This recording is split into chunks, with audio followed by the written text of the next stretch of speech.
평안하셨습니까? 날씨가 많이 추운데요. 길 미끄럽지 않으셨어요? 우리 집사님 길이 미끄러워서 못 오셨는데요. 오늘도 예배 오신 여러분들 환영하고 축복합니다. 주님이 이 예배 가운데 은혜를 베풀어 주시기를 바랍니다. 오늘은 대림절 셋째 주일이에요. 대림절은 한자로 기다릴 때 임할 임 이렇게 해서 곧 예수 그리스도의 오심을 기다리고 준비하는 계절입니다. 그리스도인들은 주님의 오심을 기다리고 준비함으로 새해를 시작하는데요. 2025년이 아직 좀 남아있지만 교회력으로는 대림절과 함께 새로운 한 해가 시작된 거예요. 이 기다림의 계절에 우리의 기다림은 어떤 기다림인지, 우리는 지금 무엇을 준비하고 있는지, 우리는 정말로 그분 예수님을 기다리고 있는지 다시 한번 돌아볼 수 있는 시간이 되기를 바랍니다. 대림절은 성탄절을 앞두고 주님의 첫 번째 오심을 회상하고 다시 오실 주님에 대한 기대를 굳건하게 하는 절기예요. 성탄절을 기다리며 지난 시간의 후회와 아쉬움은 뒤로 하고 마음을 다시 한번 다잡아보고 은혜를 헤아려 보는 시간이 되기를 바라고요. 나눠드린 대림절 묵상 자료를 읽으시면서 주님에 대한 기다림의 소망이 더 깊어지기를 바랍니다. 말씀과 더 가까워지는 대림절, 이 대림절 기간 동안에 말씀에 더 깊이 이끌림 받게 되기를 바랍니다.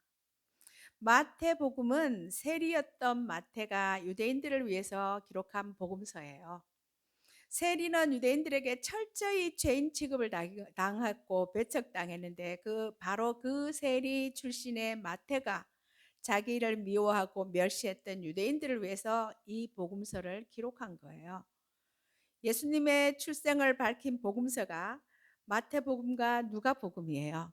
마태복음 기사는 크리스마스마다 집중 조명되는 사건들, 우리 앞에 장식해 놓은 것처럼 누가복음이 얘기하는 별, 그리고 목자와 구유 이런 것들로 시작하지 않습니다. 그보다는 훨씬 더 고대로 거슬러 올라가서 지루해 보이기까지 하는 족보를 장황하게 나열하고 있어요. 여러분, 하나님의 아들 예수님이 오신 일은 창세기 전부터 하나님이 계획하신 일이었다는 거예요. 어느 날 갑자기 오신 것이 아니라는 것입니다. 여러분, 복음서가 말하는 것이 무엇인가요? 복음서가 그 전반에 걸쳐서 말하는 것은 우리가 해야 할 어떤 일이 아니라 하나님이 하신 일을 말해주고 있어요. 마태는 족보를 통해서 하나님이 오래전에 하신 약속을 지키셨다고 이야기하는데요. 이것은 예수님의 초림과 마찬가지로 그 약속을 지키신 하나님은 다시 오실 예수님에 대한 그 약속도 분명히 지키실 거라는 겁니다. 마태복음은 예수님의 삶과 가르침을 구체적으로 보여주면서 우리에게 믿음의 본질과 삶의 지침을 제공해 주는데요. 마태의 기록을 통해서 우리는 예수님이 단순한 역사적인 인물이 아니라 우리의 구원자이시고 하나님과의 연결고리가 된다는 것을 알 수가 있어요. 먼저 마태가 살며 글을 쓰던 당시 문화를 한번 생각해 보려는데요. 마태복음 1장은 족보처럼 보일 수 있어요. 사실 족보이기도 하지만 또한 이력서라는 거예요. 당시의 이력서는 집안과 혈통, 가문, 자신과의 관계된 사람들을 기록했는데요. 그러니까 족보는 세상을 향해서 나는 이런 사람이요 라고 말하는 방식이라는 거예요. 흥미롭게도 당시 사람들도 요즘처럼 이력서를 위조했어요. 자신의 경력에 불리한 것은 드러내고 싶지 않은 것은 빼버렸습니다. 족보 겸 이력서의 취지는 자신이 수준 높은 명문가 출신이라는 것을 내세워서 주변 사람들의 환심을 사는 데 있었어요. 그런데 마태는 예수님께 정반대로 하고 있어요. 이 족보는 충격적일 만큼 고대의 다른 족보들과 달라요. 이 족보에 여자가 5이나 등재되어 있어요. 현대 독자들에게는 이것이 특이하게 보이지 않을 수도 있지만 고대 가부장 사회에서 여자를 족보에 올리는 예는 사실상 전무한 일이었다는 거예요. 한 명도 아닌 5명의 여자는 더 말할 것도 없고요. 우리나라도 비슷하지 않습니까? 족보에 여자는 올리지 않았어요. 여자는 숫자에도 쳐주지 않았어요. 그런데 예수님의 족보에 그들이 버젓이 등장하고 있다는 겁니다. 게다가 족보에 실린 여자들은 대부분 이방 여인들이었어요.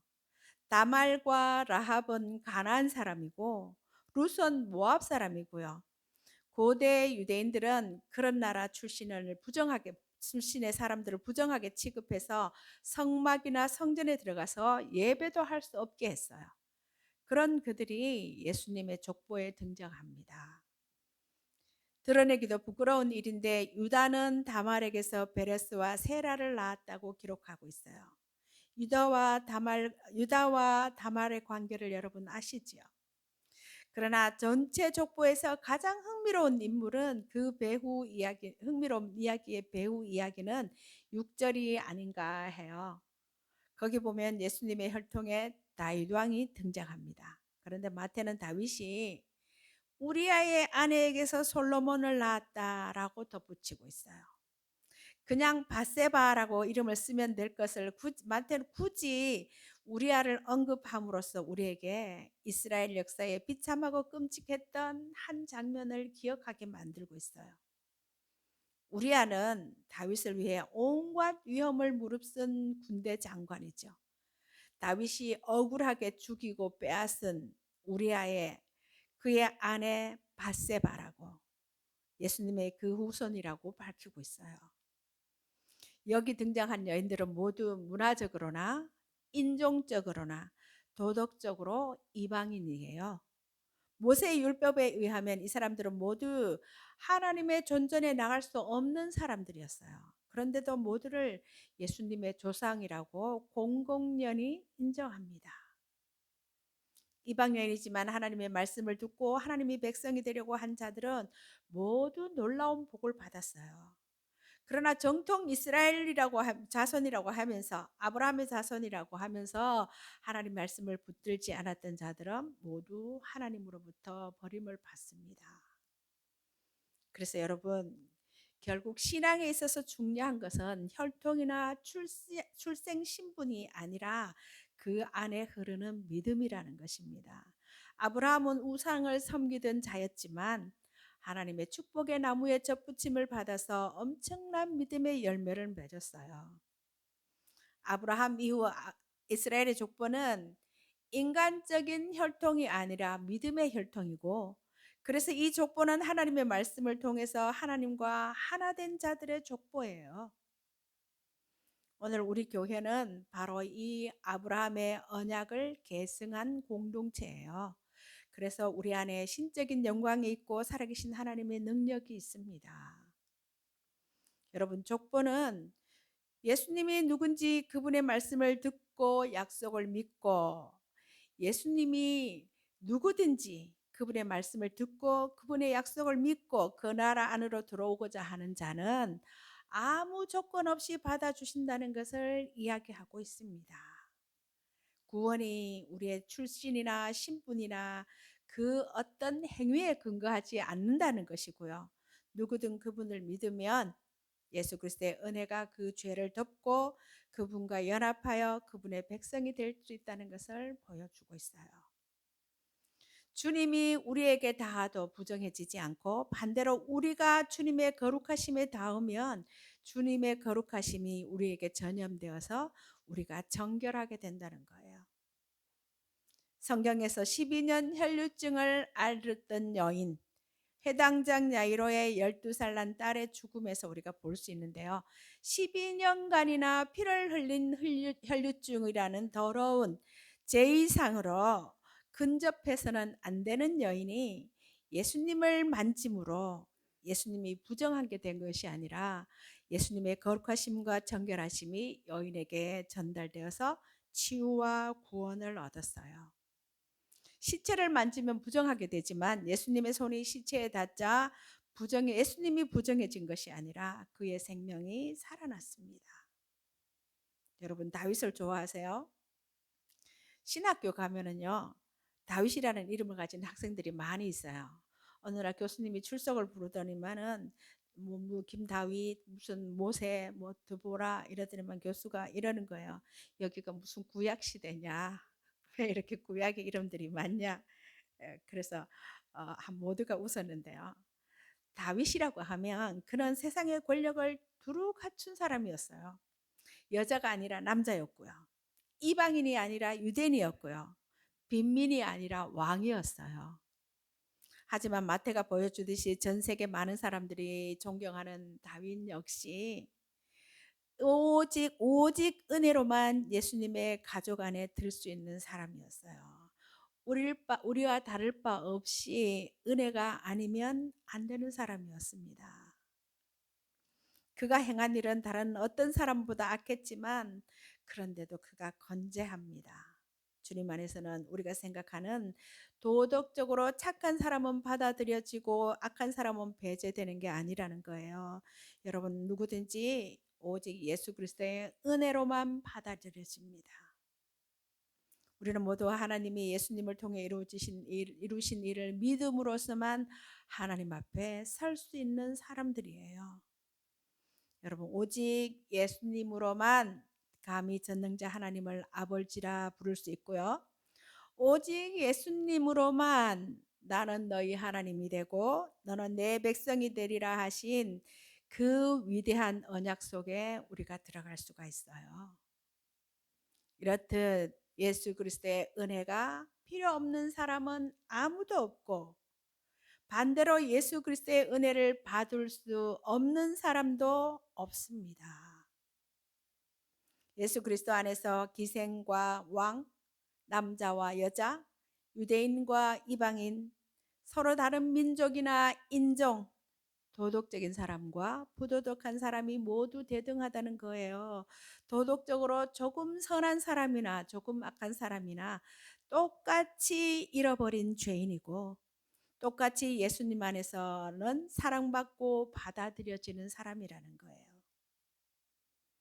여러분 우리가 족보에서 배우는 또 다른 교훈이 있습니다. 족보는 메시아가 오신다는 약속이 성취되기까지 많은 세대가 흘렀다는 것을 일깨워줍니다. 17절을 보면 아브라함부터 다윗까지 14대, 다윗부터 바빌론으로 사로잡혀갈 때까지 14대, 바빌론으로 사로잡혀간 후부터 그리스도까지 14대라고 했는데요. 역대기나 다른 것과 비교해 보면 약간의 차이가 있기는 해요. 예수님은 아브라함의 후손이에요. 하나님은 아브라함에게 그의 후손을 통해서 땅의 모든 족속이 복을 받을 것이라고 창세기 12장에서 말씀하셨어요. 사실은 그보다 더 거슬러 올라가면 창세기 3장 15절에 장차 누군가가 와서 사탄의 머리를 상하게 하고 악을 무찌를 것이라고 말씀하셨어요. 여기서부터 예수님에 대한 이야기를 하고 있습니다. 그런데 천사가 마리아를 찾아와서 그녀가 낳을 아기 이야기를 하기까지는 수십 세기, 수천 년의 시간이 흘렀어요. 약속이 이루어지는데 오랜 시간이 걸렸습니다. 심지어 예수님이 태어나시기 직전 400여 년 동안에는 메시아는커녕 선지자 하나도 백성들에게 보내지 않으셨어요. 그래서 구약 성경 말라기부터 신약성 복음서가 시작되는 그 사이 400년을 성경은 성경 침묵기는 이라고 말하고 신약과 구약의 중간 시대 그리고 이 시대를 암흑기라고 부릅니다. 그 중간기 역사에는요. 이스라엘이 망한 것과 페르시아가 이르는 것, 페르시아 시대가 지나가고 헬라 시대도 지나가고 독립 유대 시대도 지나가고 로마 제국 시대가 흘러갔어요. 거기까지 왔습니다. 수천 년이 지나 하나님이 그들을 잊으신 듯 보였고 아무도 오지 않을 것 같았지만 예수님이 오셨어요. 그런데 여러분 인간의 시간표로 하나님을 판단할 수 없다는 거예요. 하나님의 약속은 더디어 보일 수 있지만 결코 그 약속을 잊지 않으신다는 것이고요. 그분의 약속이 실현될 때는 언제나 우리의 상상을 초월하신다는 겁니다. 이것은 예수님의 탄생 이야기의 중요한 중심 주제 중에 하나예요. 여러분, 하나님은 지금도 일하고 계시고요. 예수님은 꼭 반드시 오십니다. 약속하신 메시아 예수님, 하나님이자 왕이신 그분이 태어나신 곳은 궁전이 아니라 마구간이었어요. 모든 기대에 어긋나는 방법이었지만 그렇게 연약한 모습으로 오셔서 우리의 구원자가 되셨습니다. 여러분, 하나님은 오래된 약속을 지키셨어요. 예수님의 초림과 마찬가지로 아기 예수님으로 오신 그 성탄을 맞이하게 한 그 초림과 마찬가지로 다시 오실 예수님에 대한 약속도 반드시 지키신다는 것을 여러분 꼭 기억하시기 바라요. 예수 그리스도는 예수님의 이야기는 옛날 아주 먼 옛날 이야기 속에 태어나신 것이 아니라 실제로 우리의 시공간 속에 들어오셨다는 거예요. 오늘 읽은 족보 이야기에서 보다시피 예수님 안에서 우리의 자격을 입증할 필요가 없습니다. 그것은 우리가 누구든지 그것이 중요하지 않다는 것이고요. 오직 하나님의 은혜로만 가능하다는 거예요. 여러분, 그렇다고 우리가 아무렇게나 살아도 된다는 뜻은 아닙니다. 그 은혜는 우리의 실패에도 불구하고 받을 수 있지만 중요한 것은요. 예수님이 누군지 그분을 알고 나면 그분을 기쁘게 하는 삶을 살고 싶어진다는 거예요. 여러분, 성경에서 예수님이 누군지 제대로 알고 직접 보고 들은 사람들의 반응이 어땠는지 기억나십니까? 예수님이 누군지 진짜 알고 나서 반응이 심드렁하거나 미지근하게 반응한 경우는 없어요. 자신에 대한 예수님의 주장을 제대로 알았던 사람들은 그분을 두려워하거나 그분께 경노하거나 그분 앞에 모두 무릎을 꿇고 경배했어요. 주님의 첫 성탄의 밤에 하늘의 천군 천사의 노래를 들은 목자들처럼 놀라서 말을 잃고 바라보며 경의와 사랑과 찬송에 젖는 것이 당연해야 하고 마땅해야 하는 일이라는 거예요. 여러분, 연일 사건, 사고, 소식이 뉴스가 끊이지 않고 그래서 정말 하나님이 없는 세상 같고 악이 득세하고 불의가 이기는 것처럼 보이는 그런 세상에 살지만 크리스마스는 선하신 우리 하나님이 지금도 역사를 주관하고 계신다는 것을 이야기하고 있습니다. 훗날 그분이 뒤틀린 모든 일을 바로잡으실 것이고요. 결국 물이 바다를 덮음같이 하나님의 영광이 온 세상을 덮을 것인데요. 그것이 족보에 면면이 흐르고 있습니다. 성경에 따르면 본래 우리는 하나님과 바른 관계를 누렸는데 지금은 태초에 그 충만한 관계를 잃어버렸어요. 우리의 몸이 죽는 것도 그 때문이고 지금 영적으로 죽어 있는 것도 그 때문이고요. 인간의 의미와 희망을 잃고 과도한 욕망에 중독되어 있어요. 깊은 불만족은 채워도 채워지지 않고 정체성은 혼란과 수치를 겪고 있고요. 변화될 능력이 전혀 없는 처지에 놓여 있다는 거예요.